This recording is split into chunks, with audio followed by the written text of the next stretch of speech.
Good evening. Venerable Chodron is in New Delhi, India tonight. She's preparing for some interviews with His Holiness. So we dedicate our merit that those go smoothly for her and that her travels and all her teachings go well without any obstacles. Venerable suggested that we continue reviewing the topics that she has already covered in the course of Buddhist reasoning and debate. And in the last review, we also began using something called the Debate Primer Text 1 by Sangye Sultram and Tenzin Tarpa, which you can download from the website tibet2009.com under the download section. So that's a very valuable resource. So let's begin by setting our motivation for the evening. Here at the Abbey, we've had some very powerful reminders in the last week or two or three of the nature of samsara being impermanent, constantly changing. And it reminded me that Dan Perdue started this text that we're studying by reminding us of our human situation. And he quoted the Buddha, who said, "Everything we acquire ends in dispersal. Every rising ends in falling. Every meeting ends in parting. And every birth ends in death." And although all of us may know that intellectually, the reality of our impermanence and death are very difficult for us to bear in mind, because the implications of these truths humble us and remind us just how vulnerable we are. But they also remind us that our time and our very conducive conditions are very precious. At the same time, they are fleeting.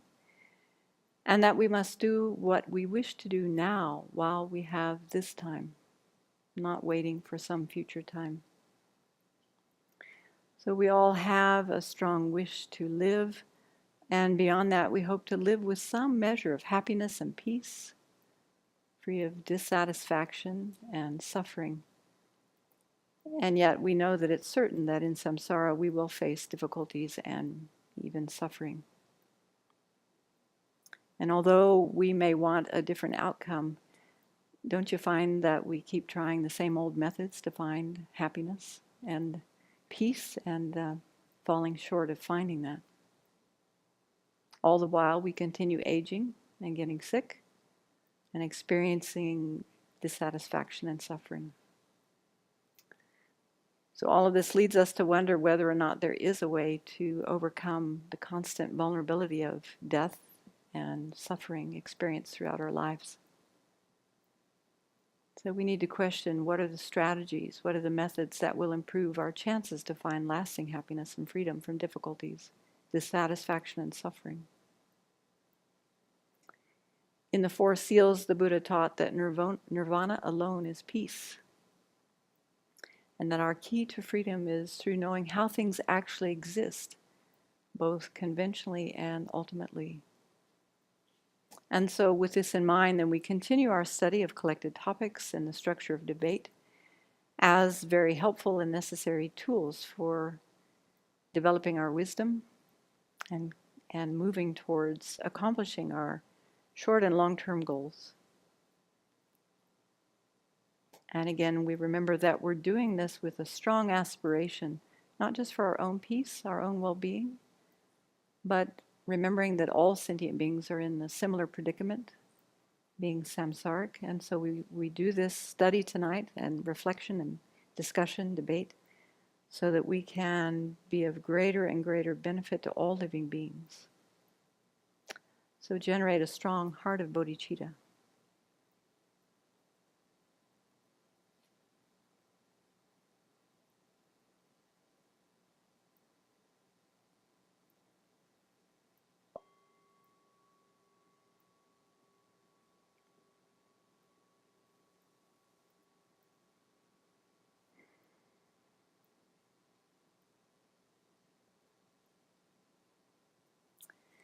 One of the very skillful ways that Venerable Chodron has pointed out to us the need to study Buddhist logic and reasoning is by having us observe our own crazy thoughts.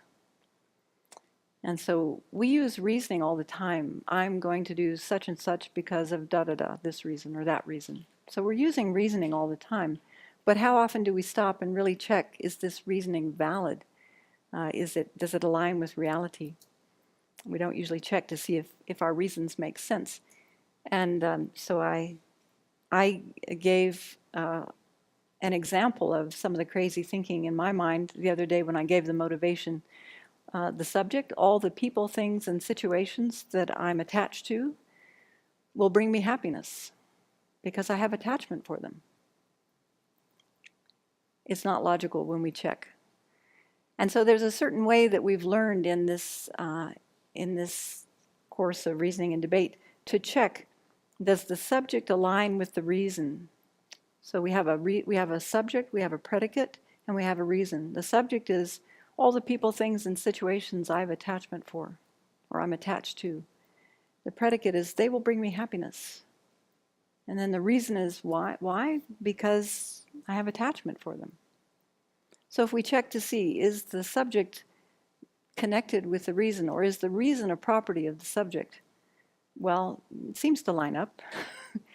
I'm attached to things because I have attachment for them. It's, maybe not an airtight property of the subject, but it does work. Like on a smoky mountain pass, there's smoke. And then we check to see if there's pervasion between the reason and the predicate. So because if I have attachment, or whatever I have attachment for, will necessarily bring me happiness. Is that the case? It doesn't pan out.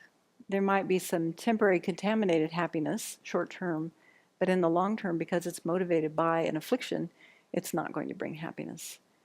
So we may not say those words out loud, but considering that two of our strongest afflictions are attachment and aversion, you can do the same syllogism with aversion, then we might check to see when we're standing there looking at that beautiful chocolate cake. I suspect Catherine sent that up. Thank you, Catherine. Gluten-free. And, doesn't it appear as if there's happiness right there in that beautiful chocolate cake, or the cheesecake today? That was also very good. What's that? 2 pieces? Is that what you said? 2 desserts. Yeah. So we may not say these words out loud, but if we check, we'll find in our mind that we're actually thinking there is happiness in this thing. And I'm exaggerating the happiness here. I have attachment for it. If I have attachment, I'm necessarily exaggerating it's appearing to me in one way, and I'm assenting to that appearance. And I'm probably adding to that proliferation of good qualities through distorted attention, and then through attachment itself that clings to that object. The opposite is true of aversion. The subject, all the people, things, and situations I have aversion for or anger towards, they will not bring me happiness. They will bring me suffering because I have aversion for them. Right. It's true, isn't it? Okay, so again, we can check and really check to see, is that a correct syllogism? So those were a couple that I came up with this week. What about you? Did you find any in your ordinary thoughts as you went through the days? Consider the subject Tipton-Chini. She probably has early stage dementia because she cannot keep track of the meetings she has throughout the day. Okay, so let's check. What's the property of the subject? That's what we check first. Tipton-Chini cannot keep track of the meetings she has throughout the day. Now that may be true some of the time, but is that 100% true? Because that's something that we find with the property of the subject. It has to be 100% true.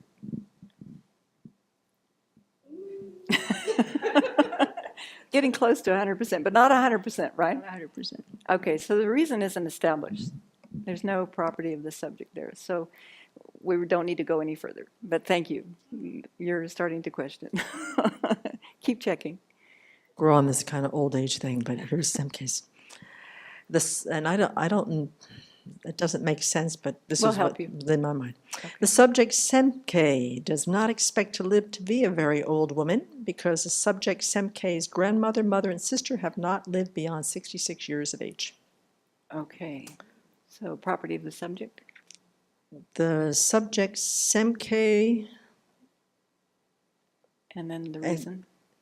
and see, this is where I'm confused because I have Okay. Semke's grandmother. She is a person whose mother. Okay. The subject, Semke, is a person whose grandmother, mother, and sister have not lived beyond 66 years of age. Wow, that's true, isn't it? That's true. Okay, so the property of the subject, or the reason is established, Mm-hmm. and let's check the pervasion. Okay.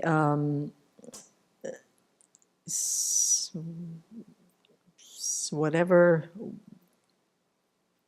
I think whoever Whoever. is, whoever's grandmother, mother, and sister have not lived beyond 66 years of age necessarily will not expect to live to be a very old woman. let's take out expect. Is that okay? And just say will not live? Because that's really what you're talking about, right? No, I expect. Okay. But we can, sure. So I just think whosever it'll be- grandmother. It may have a stronger impact, because that's what you're believing. I probably won't. Is Yeah. that true? Okay, Whoever's grandmother, whoever's grandmother, mother, and sister have not lived beyond 66 years of age, it's necessarily, they will not live to be a very old woman. Necessarily will not live to be a very old woman. okay, now, a very old woman is a bit subjective, isn't it? Let's Because, put, the older you get, the further that age gets, so, let's try for 85, okay. all right? All right. Will not live to be 85. All right, now, is that true? Do you think we could find some examples of people whose mother, grandmother, and sister have died at a young age, relatively young age, and who've lived to be a ripe old age themselves? I expect they're out there. Okay, no pervasion, right? No, It's not necessarily the case. it's not necessarily the case. But right now, it's pretty, it's seems pretty that way. scary. It seems that way. So I encourage you, I invite you, it'd be good to meditate on that Yeah. and to really check the validity of that Mhm. that syllogism to see, is it actually correct? Yeah. And then you can rest on that conclusion. This is not a correct syllogism. Mhm. This is the beauty and the value of working with this system, is that we can debunk some of these thoughts that we have that simply aren't true. I mean, there's a probability in there, isn't there? There's some genetics, but there's also a lot of karma. Karma in there too, yeah. That's right. Yeah. So please, review, keep going back to that. Thank you. It's good to do because this is something I've been thinking for a long time, but it doesn't hold. People or persons, here's how I wrote it, persons addicted to opiates have difficulty overcoming this opiate addiction because they lack skills in dealing with the three, or any of the three kinds of dukkha. Or I should say one of the three, one or more with one. Or that's something I've thought for a long time, Okay, let's check. but it doesn't actually work, Let's check. I don't think. What about the property of the subject? So the property of the subject is people addicted to opiates lack skills in dealing with one or more of the three kinds of dukkha. And I think that doesn't hold necessarily, because there's people who are addicted to opiates who may have the skills in dealing with one or more of the three kinds of dukkha. For instance, people who sometimes have like surgeries and have to use something for a long time and get addicted, but they don't have addictive kind of tendencies of their personality. Okay, But there- so that would yeah. be an exception. Yep. Okay, thank you. But this one a number of months ago, but it's back up again. A fentanyl overdose can kill you because one of the side effects of fentanyl is that it causes respiratory suppression and arrest. Okay, let's check. Sounds So- good. The property of the subject is a fentanyl overdose causes respiratory suppression and arrest. True, isn't it? Yeah, Is that true 100% of the time? Those an of you who- overdose, Yes, okay. not Yeah. just the medical overdose. use, All but right, an overdose does. Yep. That's how people die. okay. And then check the pervasion. If one of the side effects of fentanyl is that it causes respiratory suppression and arrest, then necessarily it's a case that fentanyl overdose can kill you. Seems to be a correct syllogism. Okay, so I really appreciate that Venerable Children has encouraged us to work with our own thinking as a way of seeing just how practical and how applicable this study of logic and debate is. And maybe for those of you who are new, that doesn't quite land yet how it works. But as we go through tonight, maybe more will make sense. And feel free to order your own copy of this text and catch up with us. It's a beautiful course of study. Okay. In the last review, we discussed that whenever we start a debate, we first create some context for that debate.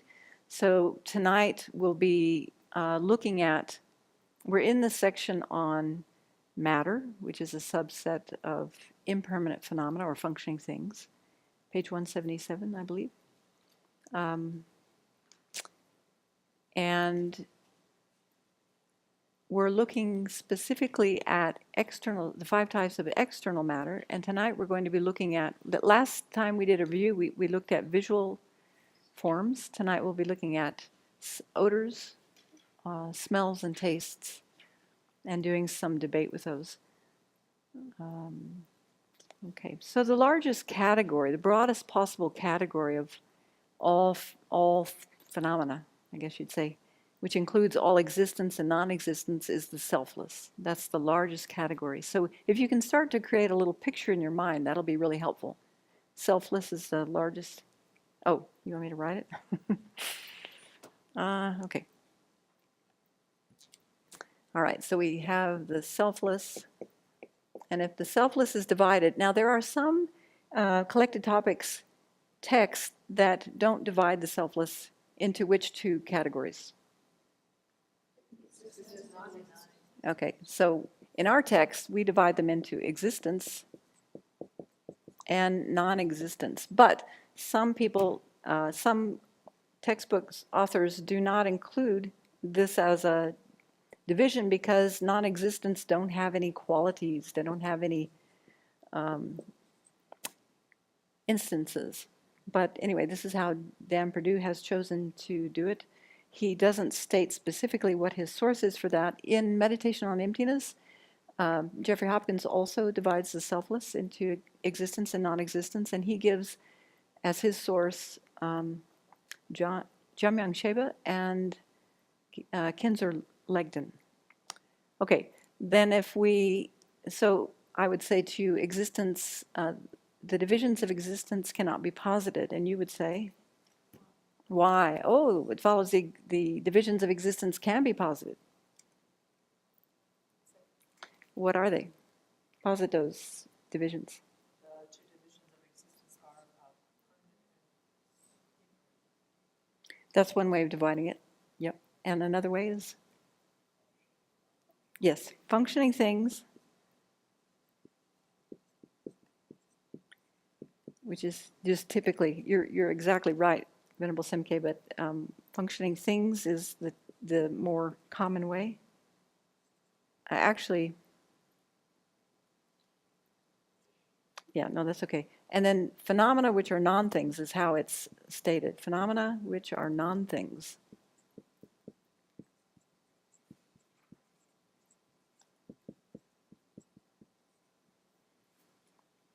So by including the word phenomena, then we're eliminating non-existence because non-existence are also non-things. All right, then functioning things that are able to perform a function, those are further divided into how many categories? 3. And what are those 3?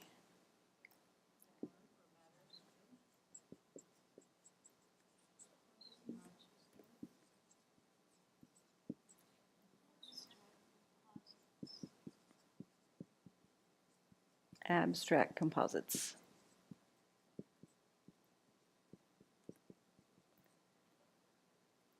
Okay, so now we're looking at matter, and the divisions of matter cannot be posited. Also, it follows they can be posited. Posit them, please. Yeah, please. Good. Internal and external matter. Now it's going to get very busy if I...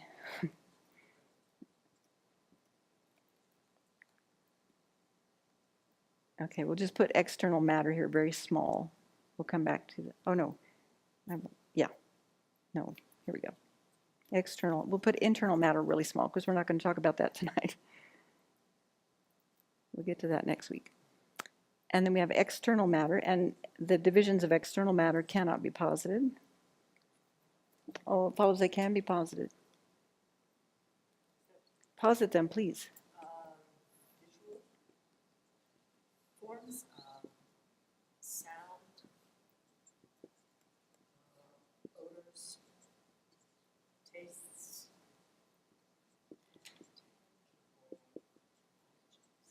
Tangible objects.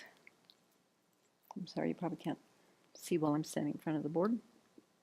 Tangible objects. Okay, so tonight specifically we're looking at sounds, odors, and tastes. Another way of talking about these is form source, sound source, odor source, taste source, and tangible source. So some of you may be familiar with those terms. Okay, let's start off with a few debates. So how do the two compare, functioning thing and matter?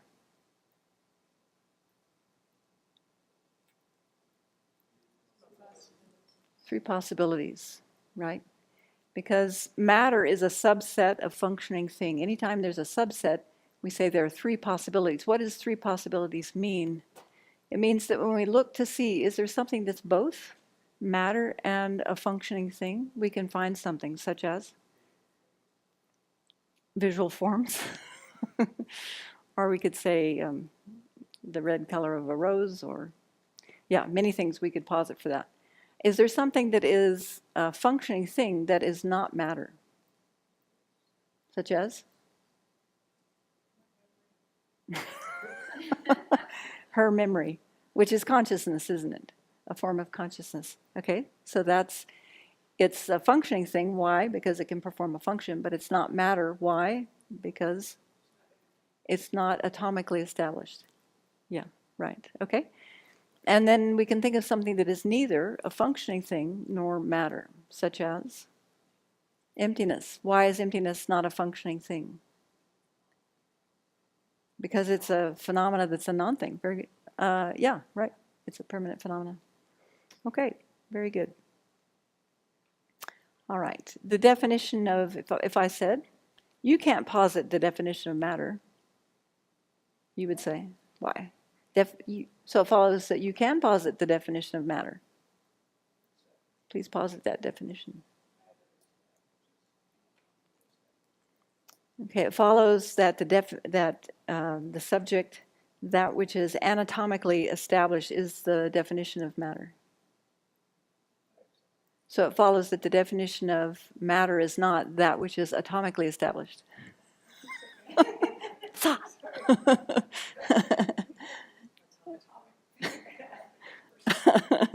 It's because of your deep indoctrination into physical therapy, anatomy, right, and physiology.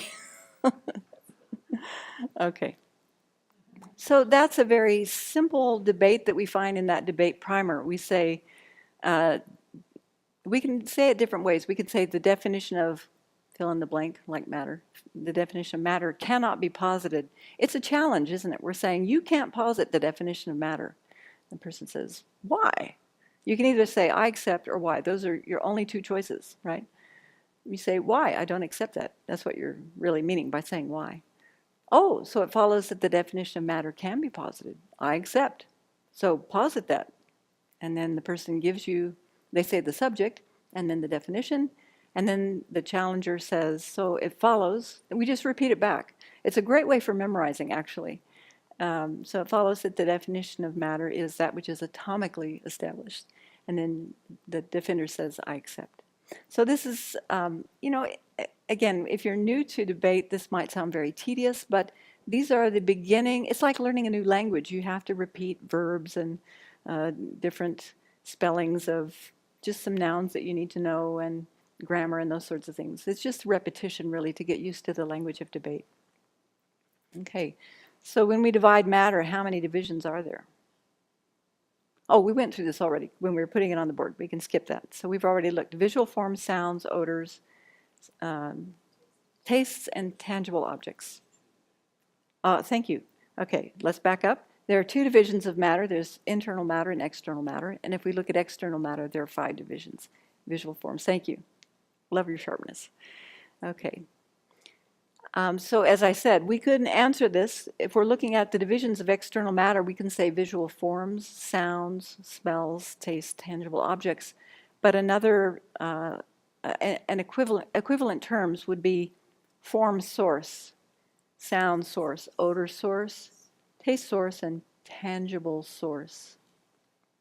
Okay. So you might see that in a text, so just to keep that in mind. All right, so last review, we looked at visual forms in quite a bit of detail. So tonight we're going to start with sound. I'll bet you can't posit the definition of sound. See, I'm right. Oh, so it follows you can posit the definition of sound. Posit that definition. Without looking, if you can.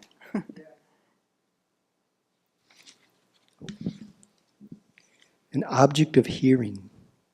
An Oh, object. the subject, an object Thank of you. hearing. So it follows that the definition of sound, or it follows that an object of hearing is the definition of sound.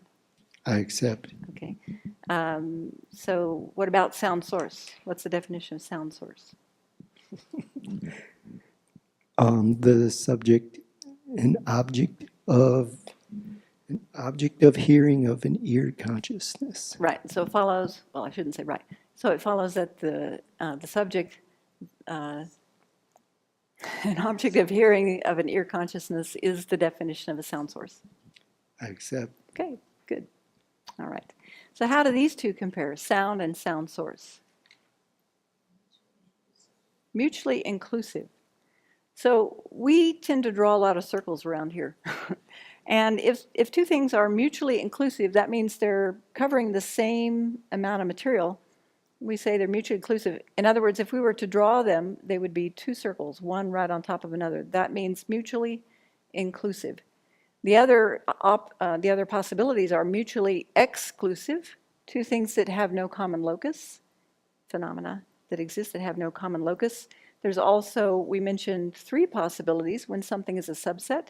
And then we also have the possibility of 4 possibilities, where there's something that is one but not the other not the one. There's something that's both, and usually something that is neither. Although with 3 possibilities and 4 possibilities, there are some situations where there is nothing that is neither, if we're using larger categories. Okay. How do the two compare? Sound and an object of hearing of an ear consciousness. Mutually inclusive? Any other guesses? Mutually exclusive. Okay, so there's no common basis between sound and an object of hearing of an ear consciousness. One is a definiendum and one is a definition, that's true, but when they refer to the same thing, can we point to something that is sound and it not fulfill the definition of an object of hearing of an ear consciousness? No. We'll get into this in the text. It's coming up, how we look at 8 doors of pervasion. And the 8 doors of pervasion do necessarily work with a definiendum is the term, like sound. Sound is a definiendum. And then the definition, of course, is the actual object is how it's described in the sutra school following reasoning. They say that the definition, that which is an object of hearing of an ear consciousness, is the actual object, and that's the definition of sound. So those two are mutually inclusive. We can't point to one without pointing to the other. Always. If we're talking about a specific phenomenon. If we're talking about definition and definiendum in general, that's interesting. I'm not sure we know enough about that yet to answer that question, but that's coming up in the text also, and then we can look at that. Okay. So when you divide sound, how many divisions are, are we in this? Yeah. Yes, so we're looking at sound. When you divide sounds, how many divisions are there?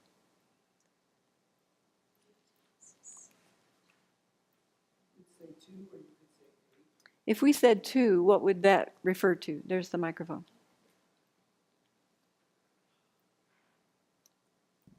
Sounds arising from an object conjoined with consciousness, and sounds that are, well, sound that's not conjoined with, from sound caused by elements conjoined with consciousness, and sound not caused by Elements, not caused by conjoined. elements not conjoined with consciousness. Right. There are many ways that the collected topics texts talk about sound. And so this is where it becomes very important for us to pick one source that we're going to rely on. And we have Dan Perdue's debate book, so we will follow his example of looking at 8 different types of sound, right?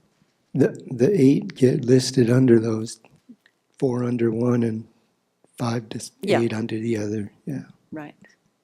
Venerable Samton? In the debate primer, it's natural and unnatural sounds. Yes, So- many ways to look at sounds. So let's, on page 177, I believe. 178. Okay, he says, the system has a very interesting way of dividing sounds into 8 types. This is just under the line that says mutually inclusive with sound is sound source, for those of you who are looking at the Kindle version. And talks about the object of hearing of an ear consciousness being the definition of sound source. And then it says, the system has a very interesting way of dividing sounds into 8 types. Okay, so we're going to look at pleasant. There are 3 sets of 2. So there are pleasant and unpleasant sounds. There are articulate and inarticulate sounds. There are sounds caused by elements conjoined with consciousness and sounds caused by elements not conjoined with consciousness.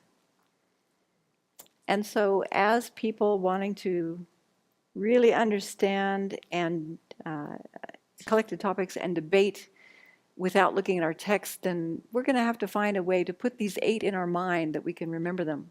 So I'll show you a shortcut. If we were to put these 8 into a chart, we'll see that there's a pattern. All right, so we're looking at 8 types of sound.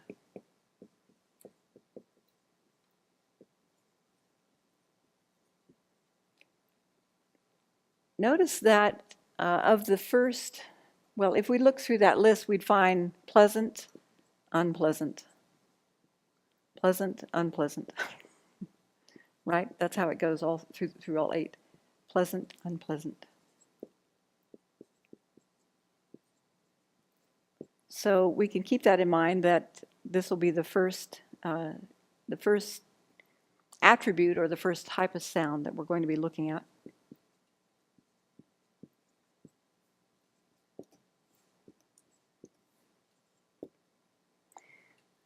We need a whiteboard that has a copy and paste feature. I'm sure they make them. Okay, all right. In the new temple. Smart boards.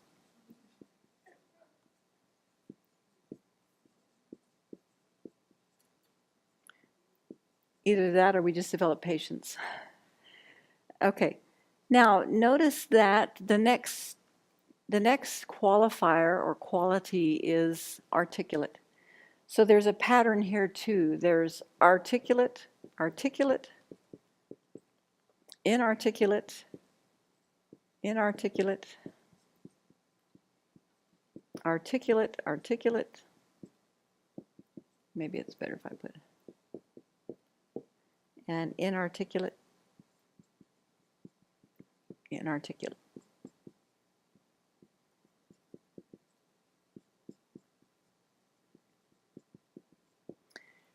And then notice that with the next quality, which is sounds conjoined, sounds caused by elements conjoined with consciousness, and sounds caused by elements not conjoined with consciousness, the first 4 are sounds caused by elements conjoined with consciousness.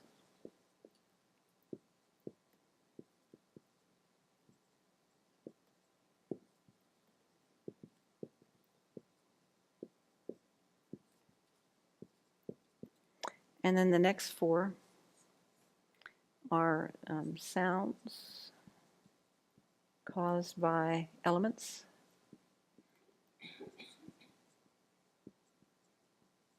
not conjoined with consciousness. So it's really helpful when we're trying to learn or memorize lists of things to look for patterns. It will help you memorize. Yes? You want to take the microphone? Thank you. So I'm looking at 3 and 4, and how do I decide if blood flowing through my inner ear is pleasant or unpleasant? Yeah, it's tricky. Some of this is subjective, isn't it? Even if we were to talk about music or a particular type of music, whether we determine that as pleasant or unpleasant, it's going to be subjective. I don't really know how to answer that. How it's described in the book is that pleasant appeals to the listener. So maybe it's not like an exclusive or a definitive thing, but rather it's subjective depending on the listener. And in our unpleasant sound would be sound that doesn't appeal to the listener. So we're covered. But maybe, yeah, it'll be interesting to see if we can come up with some examples that would appeal to most. Well, could we say all? We could say most? Okay. Let's have a look. So pleasant and unpleasant, as we've just discussed. Now, articulate and inarticulate. We had some discussion when we went through this with Venerable about what those terms actually meant. Articulate, according to our text and also debate in Tibetan Buddhism also by Daniel Perdue, says that articulate sound indicates meaning to sentient beings. It doesn't say to humans, it says to sentient beings. Okay, so articulate sound is also mutually inclusive with expressive sound. You're probably thinking, so what? But it actually makes a difference. Some of you may remember when we studied tenets in the Precious Garland of Tenets by Kunchuk Jigme Wangpo, that each of the 4 tenet schools has an assertion of tenets, and those assertion of tenets are subdivided into assertion of basis, path, and result. And that the basis, one of the ways of dividing the basis is in terms of objects and object possessors. Okay, and object possessors are further divided into persons, awareness, and expressive sounds. Oh, so perhaps there's a text that has a definition of what an expressive sound is, since this is mutually inclusive with expressive sound. So in the mind and awareness text, explanation of the presentation of objects and object possessors, as well as awareness and knowers by Purbachok Jamyang Gyatso. He says that the definition of something's being an expressive sound is an object of hearing that causes the understanding of its own object of expression through the force of nomenclature. Once again? Yeah, it's coming. So it's an object of hearing, that's okay, that causes the understanding of its own object of expression. In other words, it's like a term that's expressing a particular object through the force of nomenclature. I think that's a fancy word for naming or labeling, right? It goes on to say that the divisions, when divided by way of entity, there are 3. Names, phrases, and letters. So now it sounds like we're talking about human beings, not just sentient beings. Because when it comes to, well, what about chimpanzees? I know they understand words, but do they speak words? I don't think so. They can read them, they can understand them, and they can sign them. Is that speech? Is signing speech? It kind of is, isn't it? Even though it's not. No, it's not speech. It's certainly It's either a communication, but it's visual not form speech. or a visual form, or in the case of someone like Helen Keller, a tangible form. But it's not. It's not a sound. Great. Glad Anyway, you're here tonight. God, that totally took my train of thought. I'm sorry. Okay. Okay, so this is just something to think about. At least we have a source. There may still be some doubt in your mind, but when I read this and put these two things together, it sounds like articulate means that it indicates meaning to beings that can speak. Oh, wait a minute. Indicates meaning to sentient beings, because when we speak to a dog or a cat, as the case may be, or a chimpanzee, they also understand that meaning. Okay, so there we go. But it seems like it's spoken by necessarily a human being. I think I remember my train of thought now. I think a dog might be able to understand a dog's tone of bark, and that can be said to be a phrase. It's just kind of out of the purview of what we consider a phrase, because we're thinking in words. It has to have letters and Yeah. names, phrases, and letters. Can a dog give a name? Is that a name for something? You A think name, so? but definitely a phrase. I'm not saying that the name is the phrase. I'm saying that one dog can to make a phrase to another dog in order to get it to back off, or in order to get it to obey, or whatever the thing that it wants to do is. Wouldn't it use that same phrase for another dog that seemed threatening?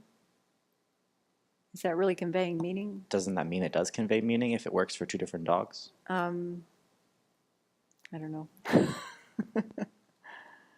What do you think? Yeah. It gives an example of a dog in the book? Oh, okay, good. Thank you. For example, it would seem that the sound of a cat purring or the yelp of a dog after you stepped on a paw would also be articulate, as these are sounds that express meaning. What does a cat purring express?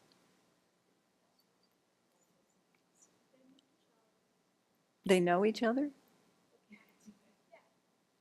Cat purring? Cat can know another cat's purring. Purring is a form of self-comforting. It indicates contentment, doesn't it?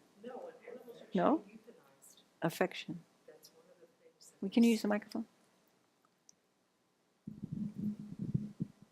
When animals, cats are in a situation like being euthanized, or there's some fear, unexpressible fear, purring is a form of Self-soothing. soothing. Interesting. Okay, so I've shot my theory. Because I totally missed this, that he's talking about including cats and dogs, the yelp of a dog. After you stepped on his paw, that does convey meaning. We also, when we were talking about it before, I thought we had a pretty wide definition. I think it has to be something that's meaning to convey meaning. Like we were saying, a clock chimes, and that conveys the meaning, though, that it's the 5th hour or something, Yeah. Well, those were some things that we were but coming that's- up with, but we were using a pretty broad definition of our articulate at that point, and so that's Yeah. what I was trying to clarify.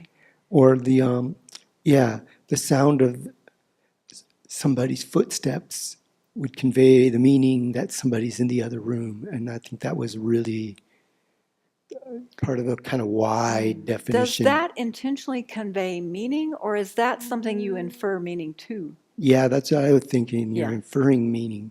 Unless the person is, Stomping to get your attention. yeah, Uh-huh.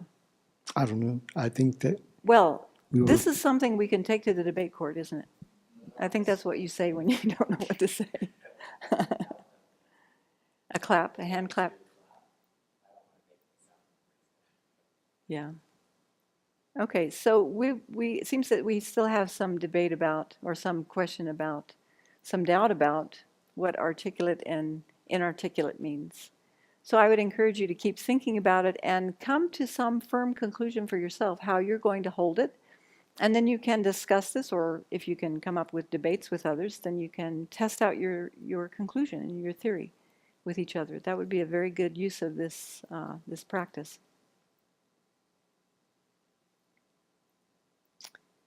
All right, and then we have sound caused by elements conjoined with consciousness, which includes things like the sound of a person's voice, speaking directly.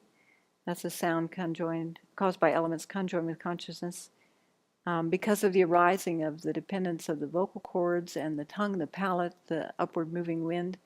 But also it would include, oh yeah, here it is, sound of a dog's bark, a cat's meow. Okay. We also have sound caused by elements not conjoined with consciousness. And there can be inanimate things like the sound of a gong, a waterfall, thunder, sound of a person's voice conveyed indirectly, like when transmitted through a phone or a recording device. Even though the direct cause might have been the vocal cords and the tongue, what's producing the sound is actually being reproduced by electricity, wires, transmitters, speakers, things like that, even though the original voice was caused by the person's vocal cords, etc. Okay, so we'll do some debates about this and come up with some examples. All right. In the debate primer on page 22, there's a debate number 8 called Debating the Senses.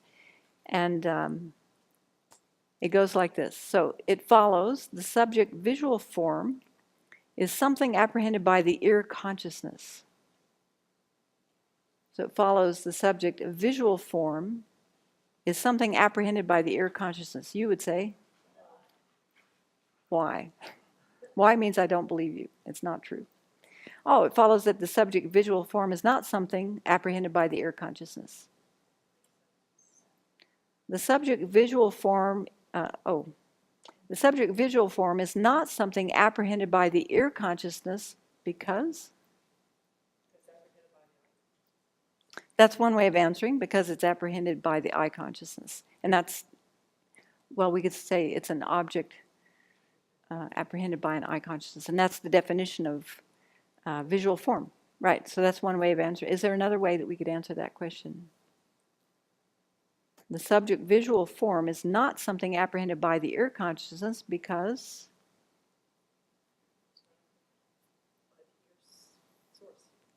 Yeah, we could use the definition of hearing or sound, sound or sound source. It's not an object of hearing, or it's not an object of hearing of an ear consciousness. It follows that the subject visual form is an object apprehended by an eye consciousness. I accept.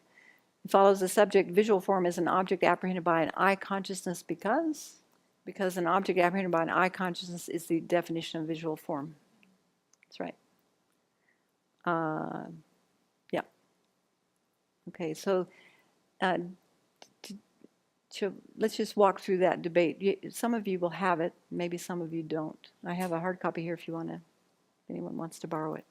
Okay, so let's just go through that again. It's on page 22, Debating the Senses. Not in that text, Venerable, it's in this text, page 22. Yes, I've changed seized, which means apprehended or held or seized. Trying to stay consistent with Dan Perdue's translations. Okay, so it follows that the subject visual form is something apprehended by an ear consciousness. So that's just a statement put forward by a challenger. And of course you'd say, why?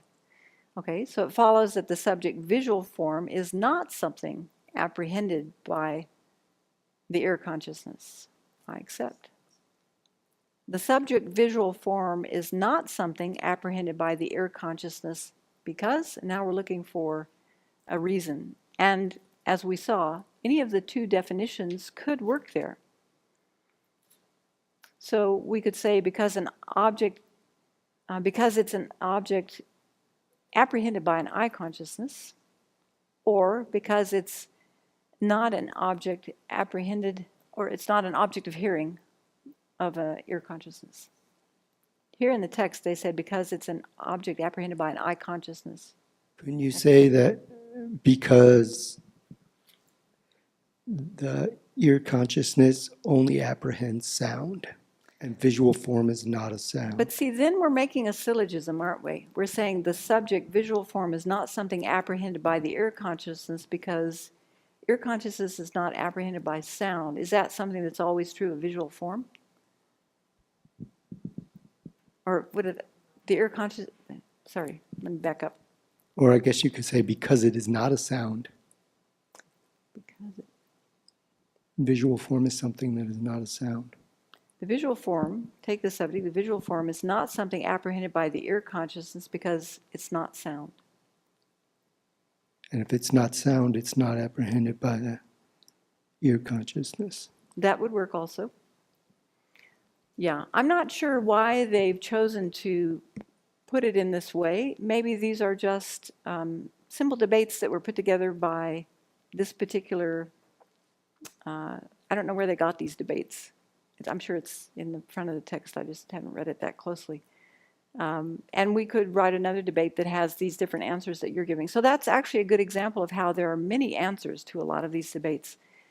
But this is one way of working with the material that we're looking at right now. Okay.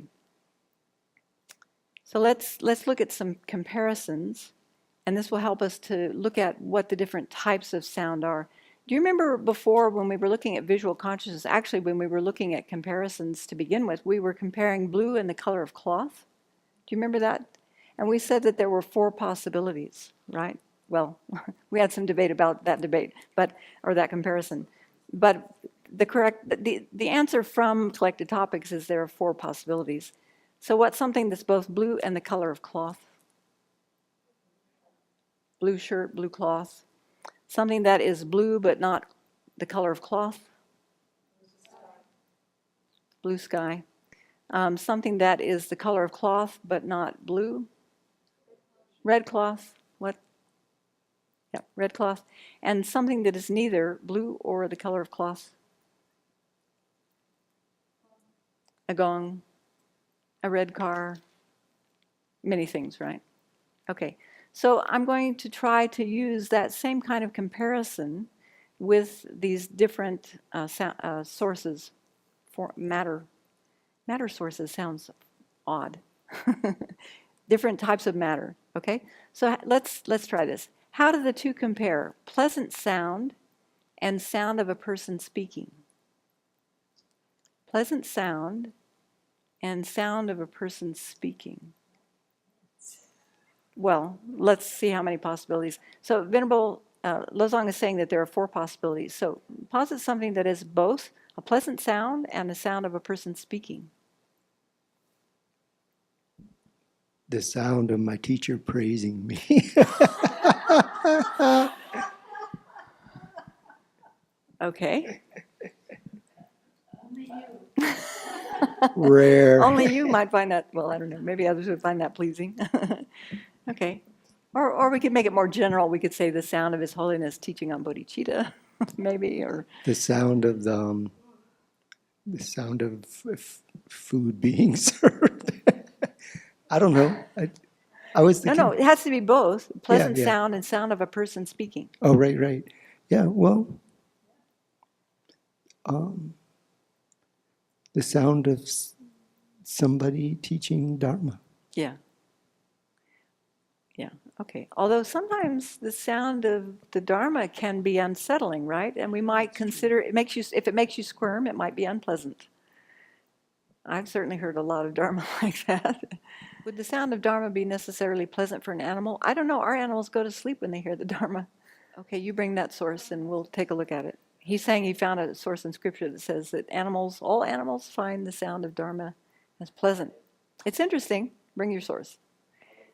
Okay, right now we'll use something that we can all agree on, and that is the sound of someone's teaching the Dharma, or someone teaching about compassion or bodhicitta, something like that. Okay, what is something that is pleasant sound but not the sound of a person speaking? Wind chime, pleasant wind chimes. I've heard some wind chimes that aren't so pleasant. What about the sound of a babbling brook? That's very pleasant, isn't it? And it's not a person speaking. Okay, what about you, Venerable Jampa? What are pleasant sounds to you that aren't persons speaking? The sound of a gong. Okay. And now, what is something that is the sound of a person speaking that is not pleasant? What's that? Too many people speaking at once? So like loud sound? Or, okay, loud sound is, it's the sound of, well, the example is the sound of a person speaking. That's what I said. So can you think of another example? Maybe get her the microphone. This is for the people who might be watching online so that they can hear your answer too. A person speaking, but not a pleasant sound. For example, a people have quarrels, have arguments. Yes. So a person who's arguing with somebody else. Yes, that's a good example. And then something that is neither a pleasant sound nor a sound of a person speaking. Many things, right? Fingernails on a chalkboard. It's not pleasant, and it's not a person speaking. Good example. It's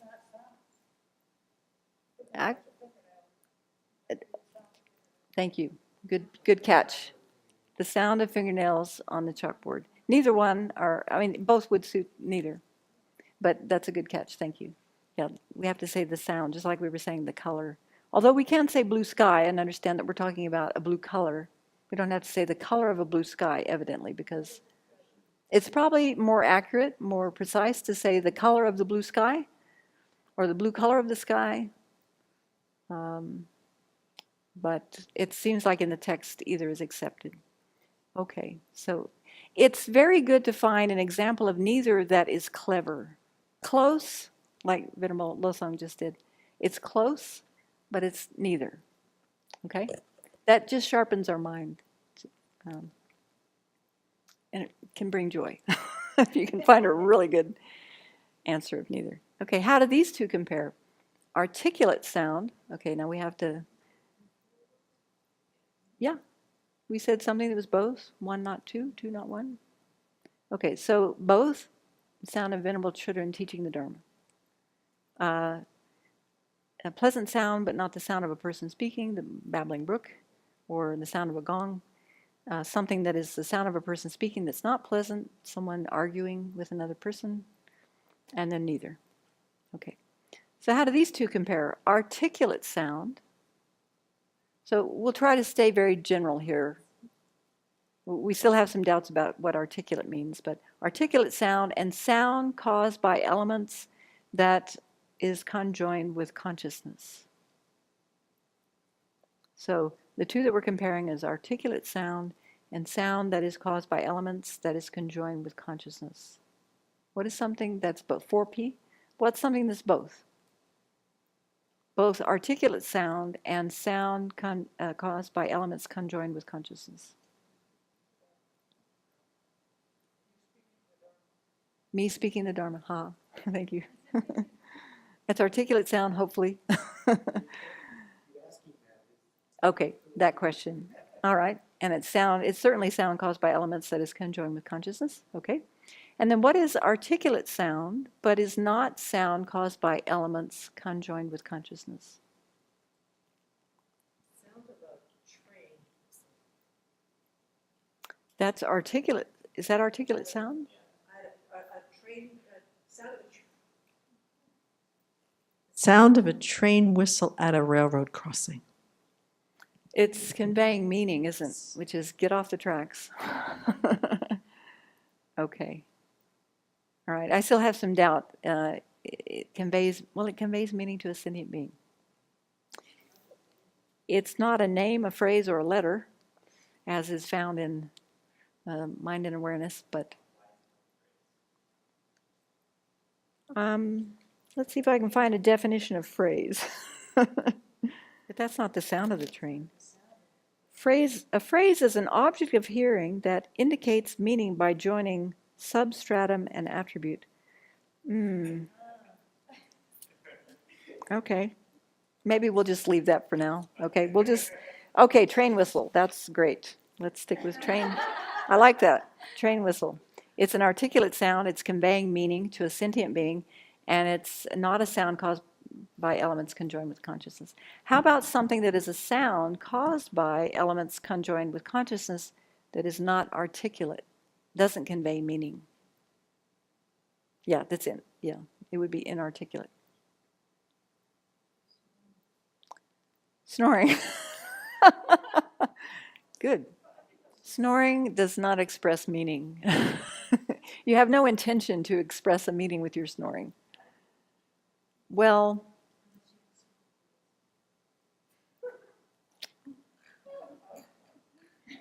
indicates meaning. So what do we mean by indicate? Does it include intention? Oh, articulate is difficult, isn't it? No, you don't think so? Oh, she's making a sound that is inarticulate. But that's conveying meaning to me. That yeah, that you're giving an example.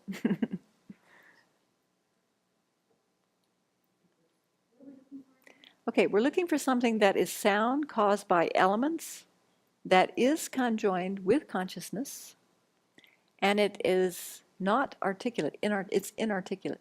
Matt, you have one? Well, I think snoring is a good one, but let's see if we can come up with another one. I concede snoring is a good one.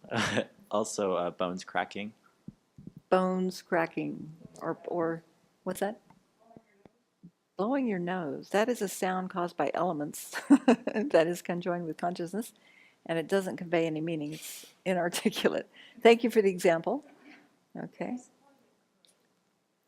Yes, okay, now that's a good point, that any of these inarticulate sounds could be done. Like, for instance, I think one of the examples in the book was that the fingernails on the chalkboard? The sound of fingernails on the chalkboard is inarticulate, but if you were doing that to get someone's attention or to irritate somebody, that could indicate meaning, right? So there's a lot of subjective movement with these types of sounds.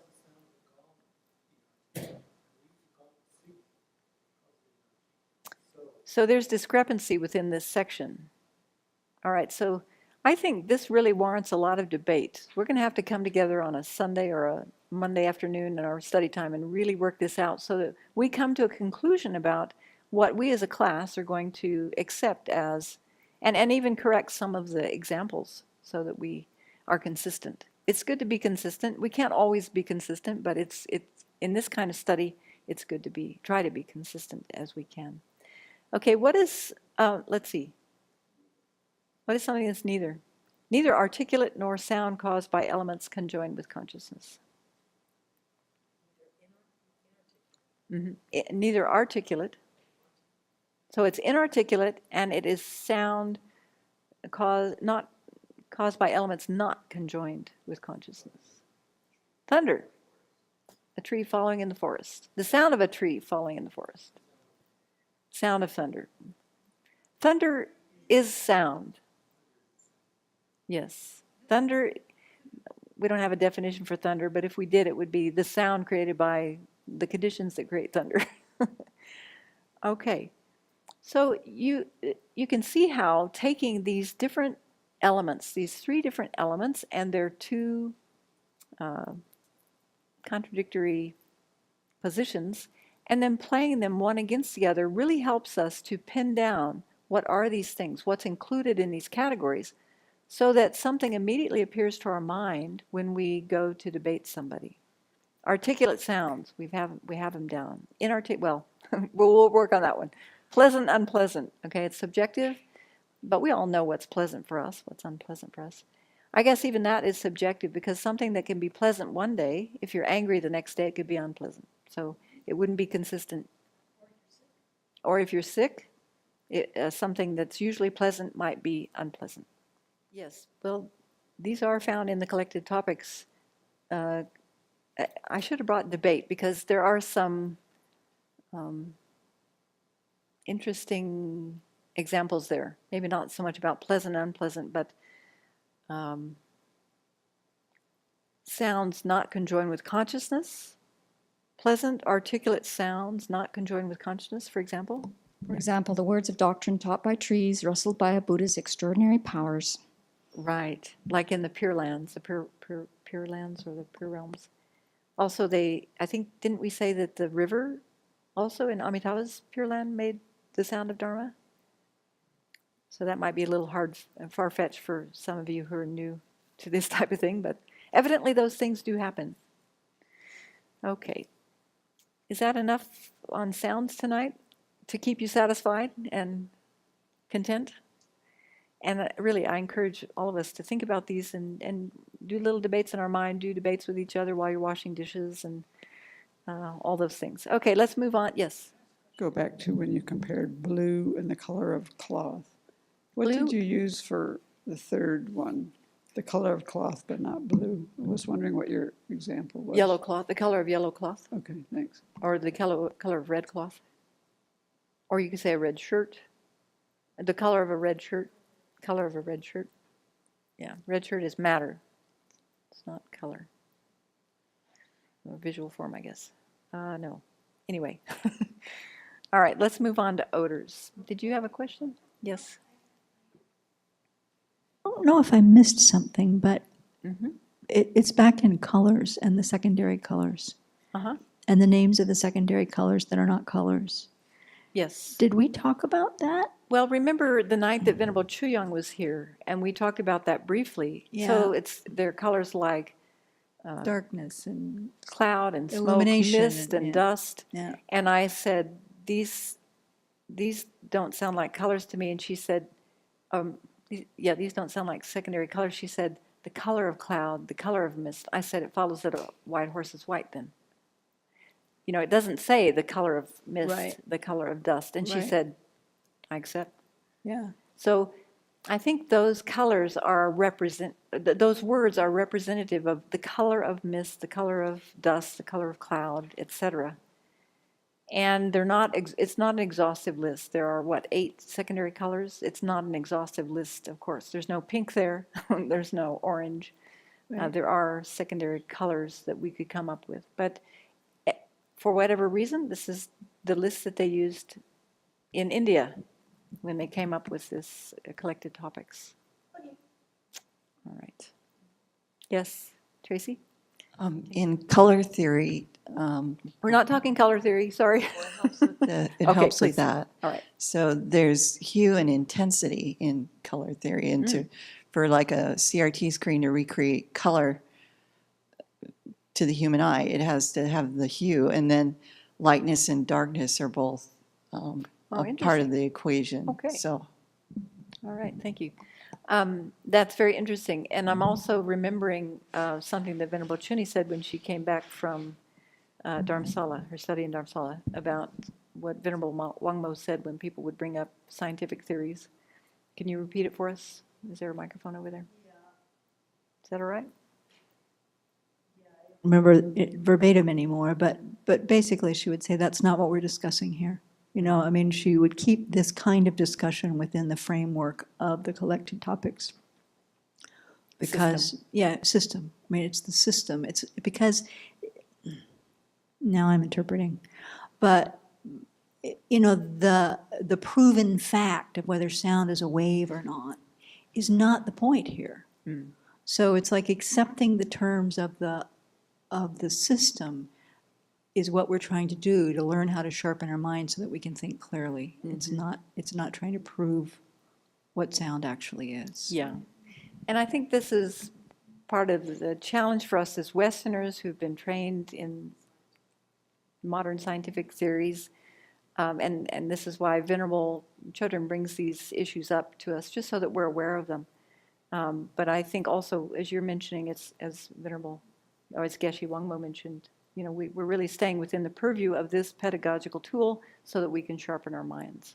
So it's not that we can't think about things like you've brought up, Tracy, that's a very good point, but also for the actual practice, we just stick with what's presented in collected topics, until someone, some Westerner, some very sharp Westerner, comes up with collected topics for Westerners. I will add that in the Q&A at the end of class, she would be happy to talk about scientific things I and see. things like that. So Okay, that's it good. wasn't like it was excluded, this was a forbidden topic. Yeah. But it's not relevant to the teaching. Okay, good.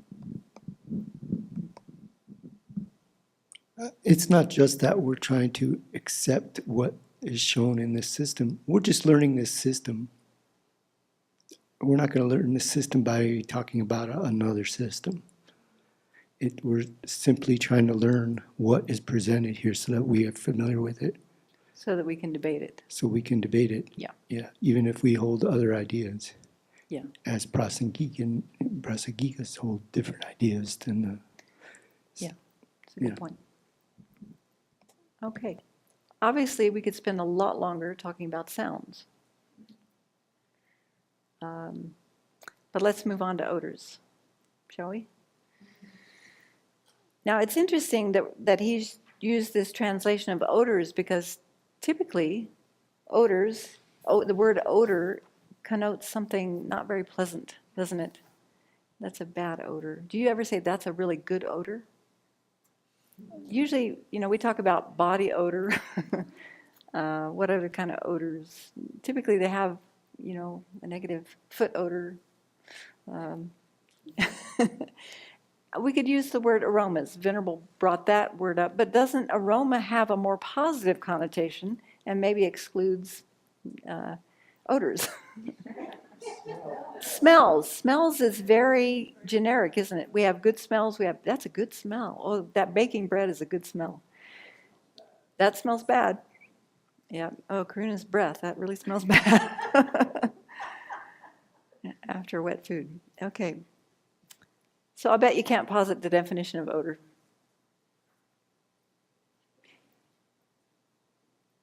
What would you say, Aaron?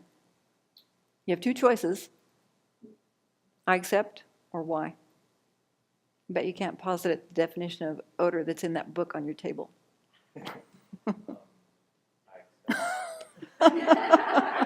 He said, I accept. Okay. All right, so the rest of you can't posit the definition of odor. Oh, so it follows you can posit the definition of odor. Posit that definition, please. Definition of odor is an object experienced by the nose consciousness. An object, okay, Known by the nose consciousness. Experienced. Experienced. So the last three, this is good to notice that the last three types of external objects, the definition says an object experienced by, and then it has the specific consciousness. So there's an easy way to remember those definitions. Look for those similarities. And if I can just tweak your answer a little bit, we would say the subject, an object that is experienced by a nose consciousness. Okay, so it follows that the subject, an object known by a nose consciousness is the definition of odor. You'd say? I accept. An object experienced by a nose consciousness. Did I? You don't accept. Why? Because we were instructed to use olfactory.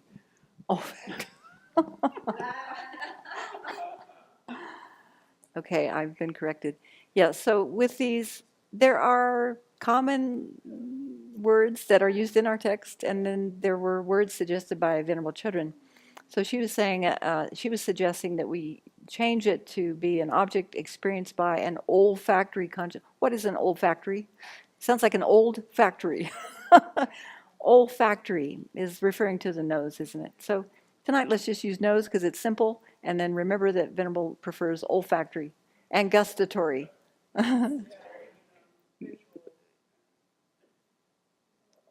Auditory consciousness. Yeah, so again, there are different ways of translating. Okay, so again, that's a very simple debate that we can use. There are 4 parts for the challenger, 4 lines for the defender.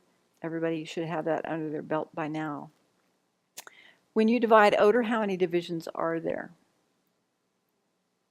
4. Who said 4? Posit those 4 divisions. Those 4 can't be posited individually. I forgot my line. Why? Oh, fellows, those 4 can be posited individually. I accept. Posit them. So the 4 divisions are fragrant natural odors, unfragrant natural odors, fragrant manufactured odors, and unfragrant manufactured odors. Okay, so I'm going to tweak your answer just a little. The subject, fragrant natural odors, unfragrant natural odors. Okay? So the subject. Subjects. Yep. And then I say, oh, so it follows the subject, fragrant natural odors, unfragrant natural odors, fragrant manufactured odors, unfragrant manufactured odors are the divisions of odors. I accept. Good. Okay. So that's the basic way of debating divisions. Okay. It follows that the subjects, oh, I said that. How do the two compare? Odor and object experienced by nose consciousness. Mutually inclusive, right? Any other ideas?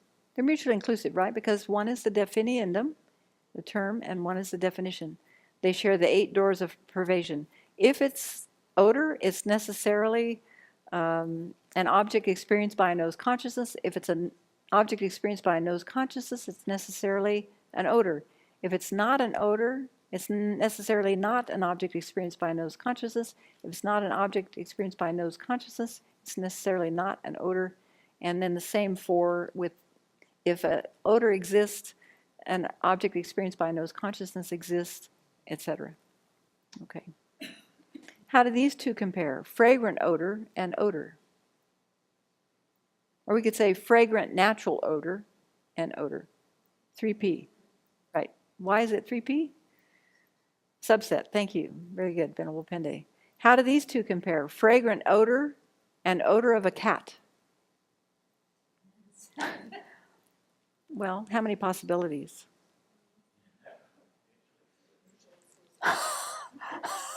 Mutually exclusive. You people. You don't live with cats. What is something that is a fragrant odor and the odor of a cat? A cat dipped in mint oil. How about mudita after, the smell of mudita after a bath? Is that a fragrant odor? Fragrant? What? Wet fur. What if it's clean wet fur? I guess it depends. What's that? But talcum powder is not the odor of a cat. That's the odor of talcum powder.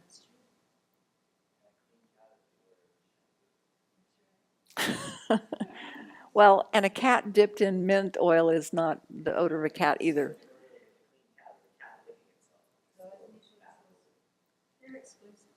Okay. Well.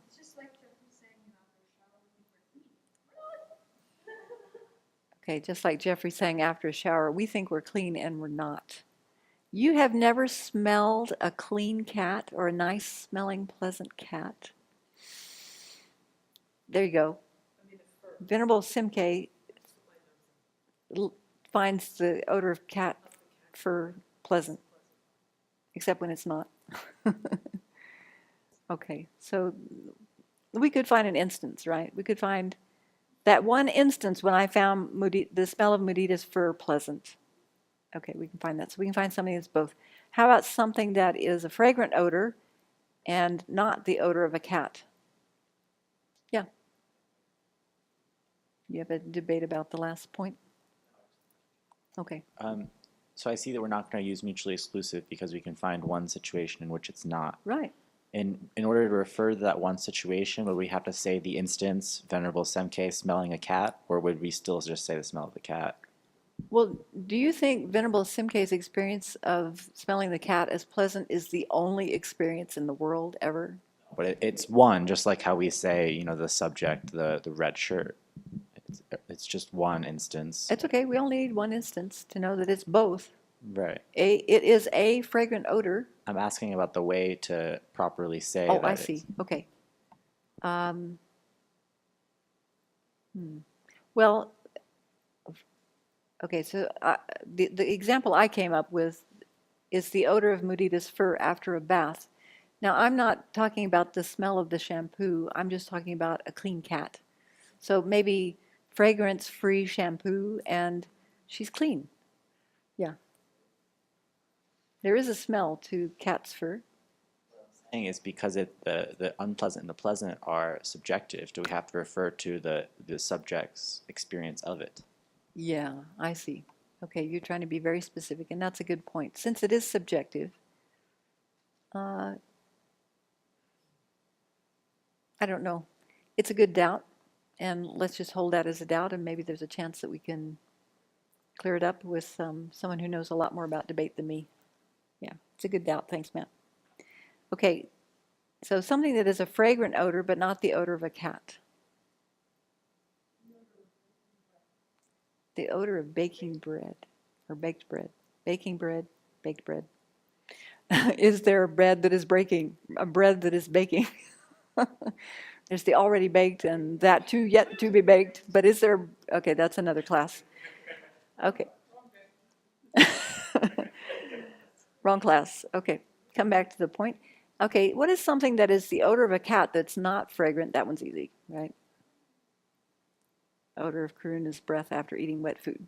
And something that is neither a fragrant odor nor an odor of a cat. Be clever. What do you say?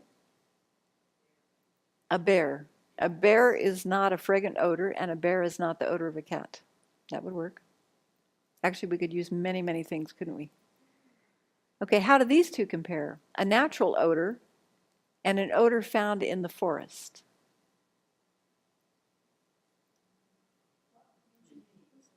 Three P. You think? Let's test it. Okay, what's something that's both?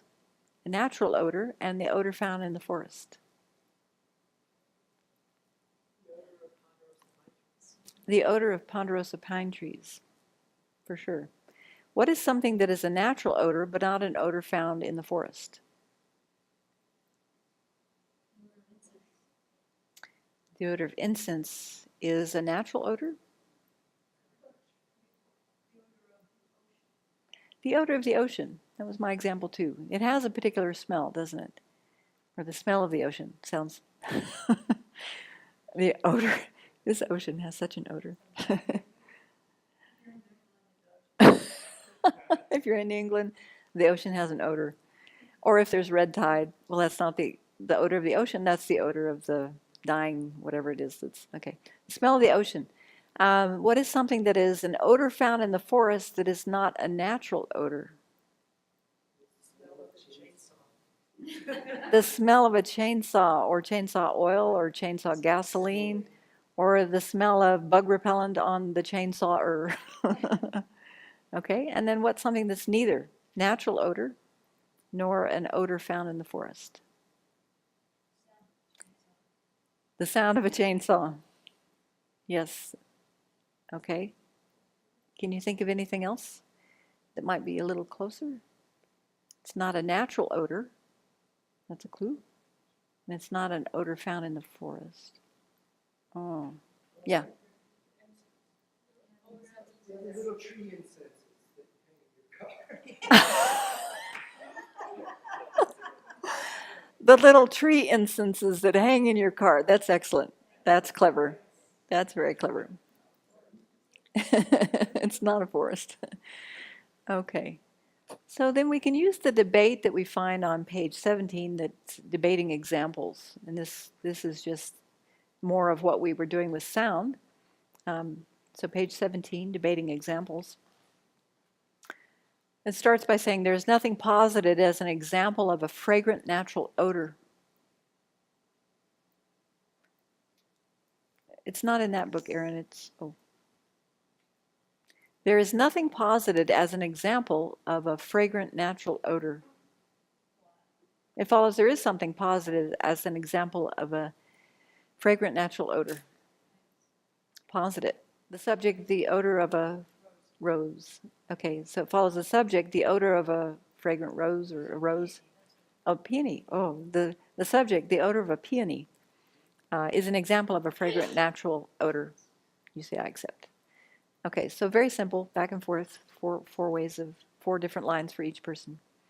Okay, there's nothing posited as an example of an unfragrant natural odor. It follows there is something that is posited as an unfragrant natural odor. Positive. The smell of a valerian flower, spoken like a true woodsman. I don't know what a valerian flower smells like, but it must be unfragrant. Stinky. Okay, unfragrant. All right. What's an example of a fragrant manufactured odor? Incense. Smell of incense. Yeah, smell of incense, because incense itself is a tactile object, probably. Okay, so Venerable Losang is saying that some incense is manufactured. So we could say the smell of manufactured incense. Okay, so there's a debate happening here about, are chunks of sandalwood tree actually, does it qualify as incense, or do you have to process it? For it to be manufactured, we were talking about a fragrant manufactured odor, so then we'd be talking about the odor of incense, because it's manufactured. The tree would be not, the fragrance, the odor of a sandalwood tree would be a natural fragrant odor, wouldn't it? It could qualify. Okay, so the chips of incense that we use here at the Abbey when we're doing posada, are those natural, fragrant, natural incense? Is that fragrant natural incense, or is that fragrant manufactured incense? You've not been to that posada, so yeah. It looks like wood chips. What do you think? You think it's natural, non-manufactured? Well, okay, so let's decide. How are we going to understand the word manufactured? What does manufactured mean to you? We don't have a definition to work with, but what does manufactured mean to you? That's all right. No, it's good to... Not naturally arisen. So there's some kind of processing that goes on, right? Some kind of processing. So, processing by humans. Okay, so manufactured means some kind of processing, going through some kind of processing by humans. What about an Odors dam? Is that manufactured? Interesting. Yeah. Okay, so we can take out the human part. By a sentient being, manufactured. Is there anything manufactured? Oh, that's right. Things are manufactured by 3D printers or by robots. Yeah, humans set it into motion, but it's not conjoined with consciousness. Is it manufactured? Well, we took out the thing about human, though. It is processed. Honey. Yes. Honey is manufactured by bees, which are sentient beings. So are the wasp nests, yeah. Okay, but we took out the human part. We said that's okay. All right, so we have some doubt about this. With the sandalwood chips, it has not been altered in a way that's going to change its smell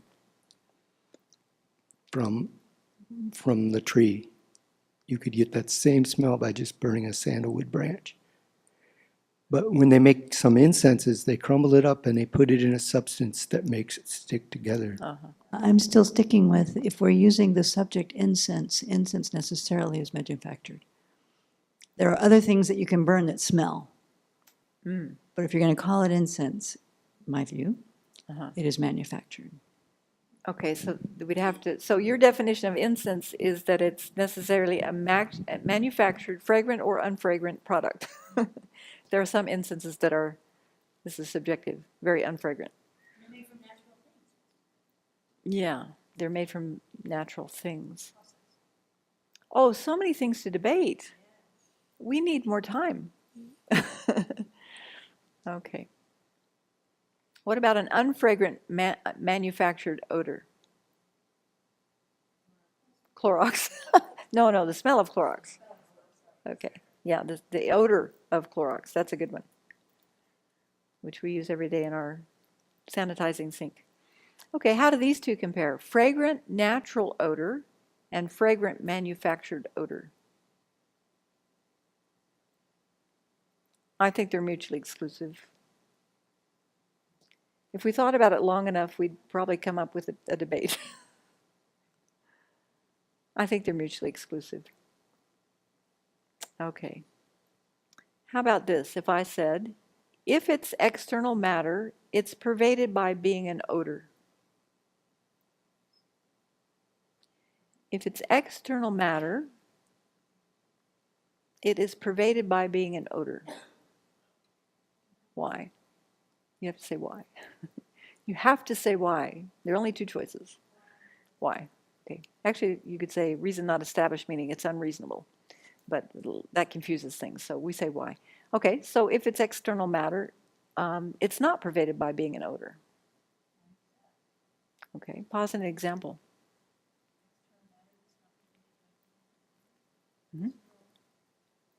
So an external matter that is not pervaded by being an odor is Subject this robe. the subject this robe.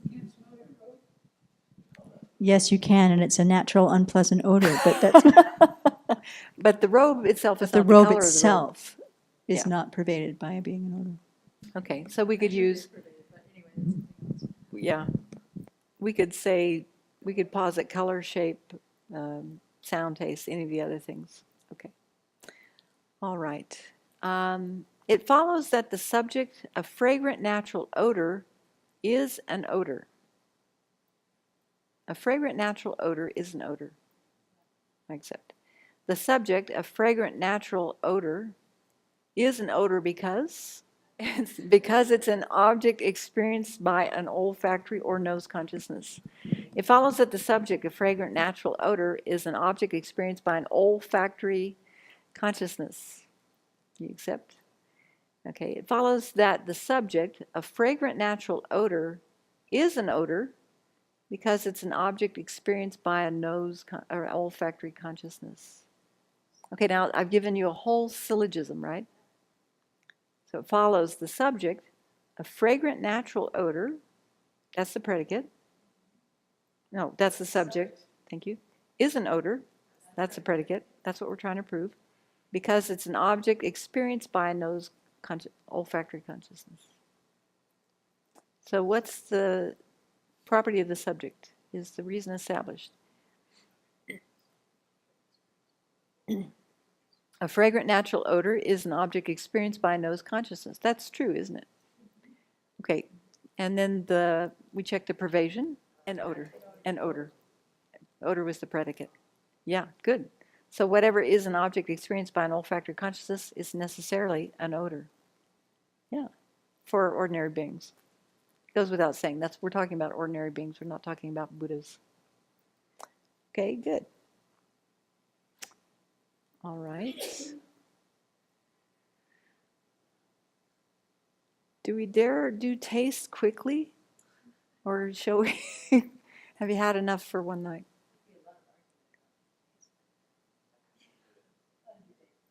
You're up for it? Anyone else? Okay, good. These are going quickly and okay, so let's look at tastes. The definition of taste can't be posited. I'll bet you can't posit the definition of taste. It follows you can posit the definition of taste. Posit that definition and give us the right. The subject taste is an object experienced by a gustatory consciousness. Okay, so just a little tweak. We don't need to put taste in there. We can just say the subject. I've asked you for the definition. That's established. So you would say the object or the subject, an object experienced by a gustatory consciousness.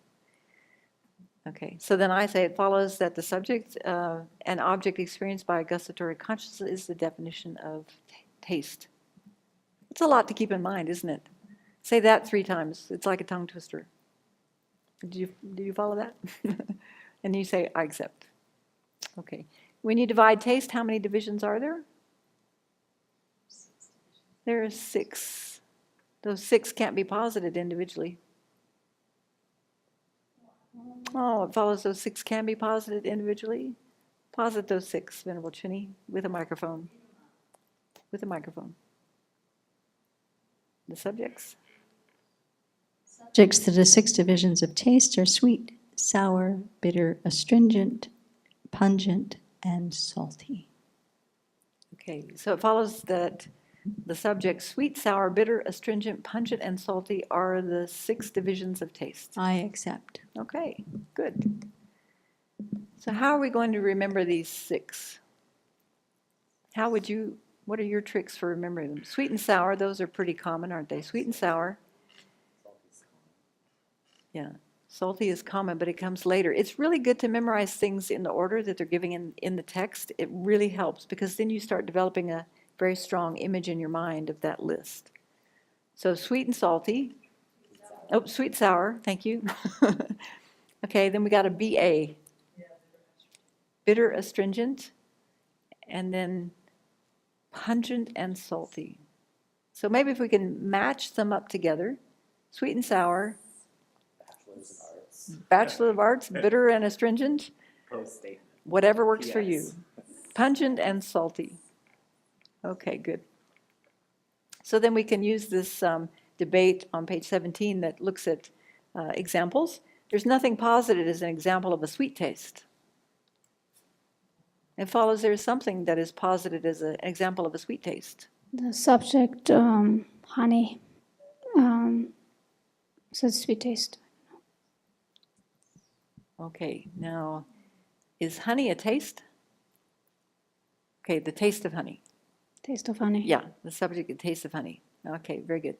So it follows that the subject, the taste of honey, is an example of a sweet taste. I accept. Okay. So we could go through that same simple debate with all 6 of them, just getting very familiar, very fluid with that short debate.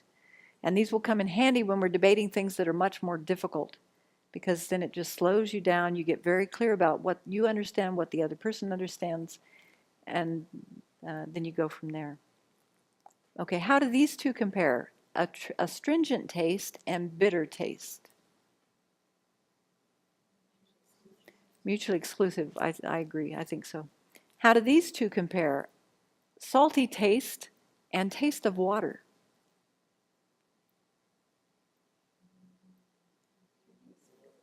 (3P), we have a 3P, we have a 4P.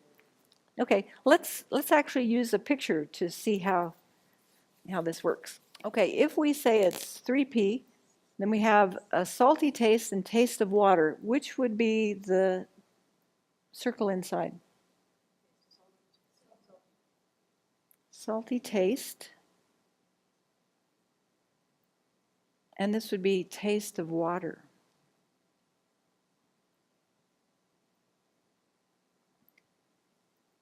Okay, you have any difficulties with that? Peanuts, salted peanuts. Where would salted peanuts fit?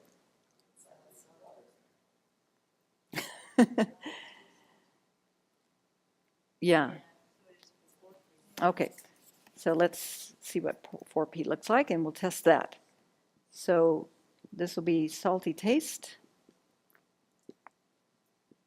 and taste of water. What is something that's both salty taste and taste of water? The taste of the Pacific Ocean. That's very specific, isn't it? So that's the example. And then what is a salty taste that is not the taste of water? The taste of salty peanuts. The taste of salty peanuts. Well, or would we say the taste of the salt on the salty peanuts? Because peanut has its own taste, right? Okay. The taste of a salt lick. I've never tasted a salt lick, but just in case. Well, again, sauerkraut has its own taste, but it's always salty. But there is a taste of sauerkraut that's different from the taste of something else. So we'd have to say the salty taste of sauerkraut or the salty taste of a dill pickle. Oh, it's both salty and sour. Oh, we found maybe those 6 are not mutually exclusive. Because, wow, that's interesting. Sweet and sour sauce. Yeah, what about that? Is sweet and sour sauce both sweet and sour at the same time? Or does it probably, now we have to bring in science. It probably touches different taste buds on your tongue, so you'd have two different yeah, I know. When it's convenient, we'll bring science in. When it's not convenient, we'll not. Okay. You still think they're mutually exclusive? Okay, we'll come back to that. What about the taste of water that is not salty taste? Alkaline water? Yeah, tap water. Yeah, I guess it all depends, but let's say just pure water, fresh water, there you go. Okay, so 4 possible, and something that is neither salty taste nor taste of water? Milk. The taste of milk, thank you. Taste of milk, not milk. You could say water, you could say salt.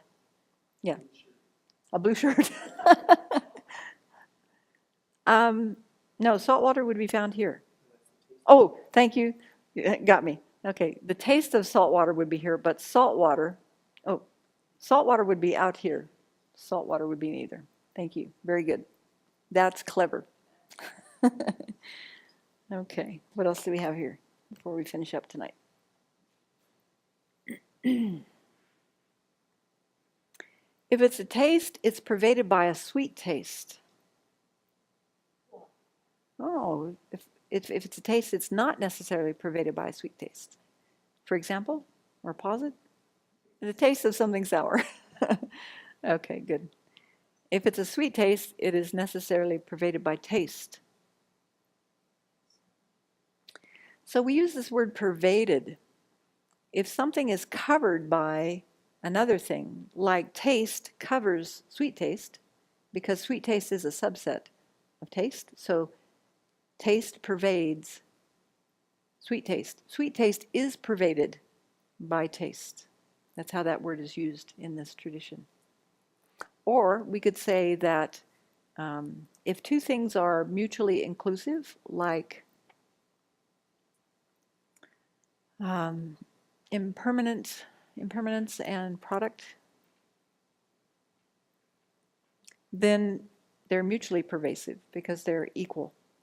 So that's another way we talk about pervasion. Okay, it follows the subject pungent taste is consciousness. Does that mean why?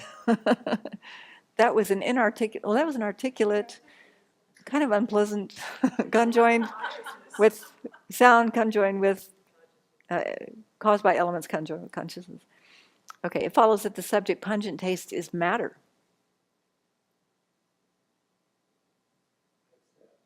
Good. Yeah. Yeah. It's a form. It's matter. It's a form. The subject, pungent taste, is matter because it's an object experienced by nose consciousness. Okay, now that's a whole syllogism.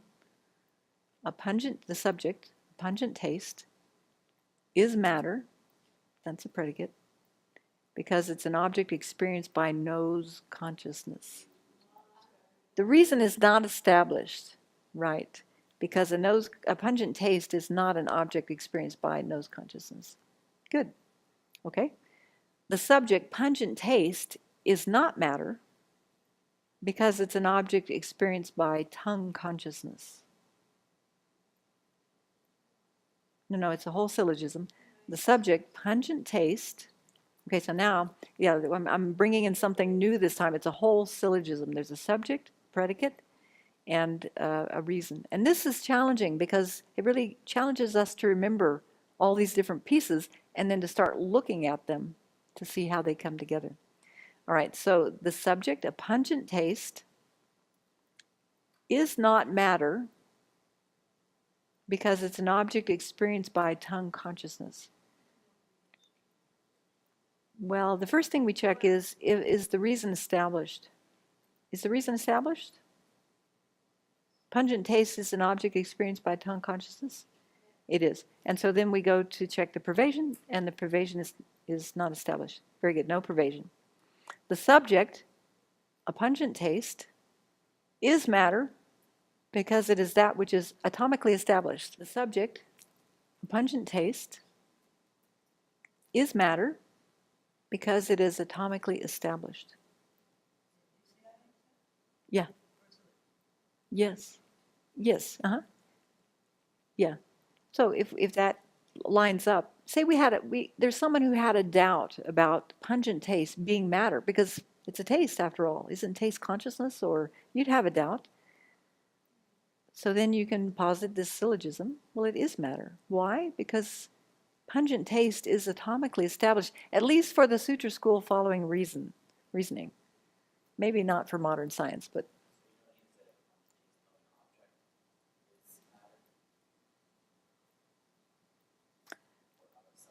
the subject pungent taste. Okay, blue is a color, right? I was just trying to find another example.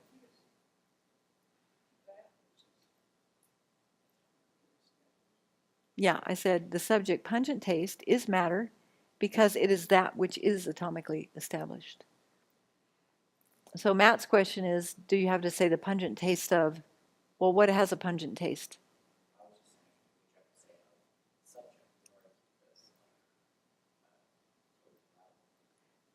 I said the subject, pungent taste.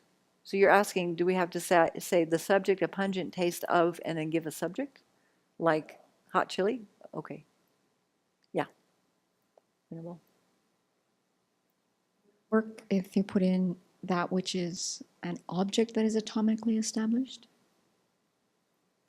Is that necessary? To be precise? To be extremely precise, we would do that. Yeah, that which is an object that is, which is, how does it say it? Because it is an object that is atomically established. Because it is an object. It is an object. That is atomically established. Which is atomically established. Actually,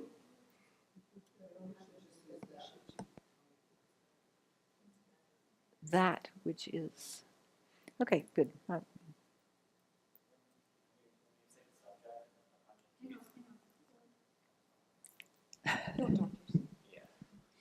So when we say the subject, a pungent taste, is there kind of like an of between the subject and a pungent taste that we don't necessarily say out loud? No, pungent taste is the subject. Actually, what we're following here is the way this sentence is structured in Tibetan. So in Tibetan, it would be da da da da da chin, meaning that's the subject. And this is important. I was having some good conversations with Venerable Pella. Hello, Venerable Pella. She's watching online downstairs. And she was saying that sometimes, like we saw in the Pramana Vartika text, there were some really long subjects, right? And if you saw that in a Tibetan text, it could go on and on and on for a few sentences, and then all of a sudden you'd see chin, meaning subject, the subject. So that is the indicator that that's where the subject ends, and then it goes in. I'm not exactly not sure how the subject is structured, but that lets you know that's the subject right there, so that you don't blend it into the predicate and then into the reason. And so we're following that structure.